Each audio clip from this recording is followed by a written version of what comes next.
নির্বাচনকালীন জোট নিয়ে যা ভাবছে ইসলামী দলগুলো, বিস্তারিত দেখুন অগ্রযাত্রা ডেস্ক রিপোর্টে। সংখ্যানুপাতিক ব্যবস্থায় নির্বাচন, প্রয়োজনীয় সংস্কার ও গণহত্যার বিচার দাবিতে সরব ইসলামী দলগুলো নির্বাচনকালীন জোট গঠন আর সংসদীয় আসনগুলোতে সম্মিলিত একক প্রার্থী দেয়া নিয়েও তাদের মধ্যে চলছে আলোচনা। আগামী জুন কিংবা জুলাইতে এ ব্যাপারে আসতে পারে আনুষ্ঠানিক ঘোষণা।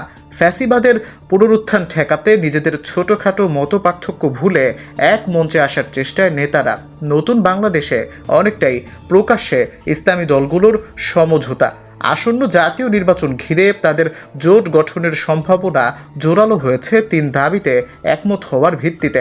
এক, সংখ্যানুপাতিক ব্যবস্থায় নির্বাচন। দুই, নির্বাচনের আগে প্রয়োজনীয় সংস্কার ও গণহত্যার দায়ে অভিযুক্তদের বিচার। তিন, সমঝোতার মাধ্যমে প্রতি আসনে একজন প্রার্থী চূড়ান্ত করা।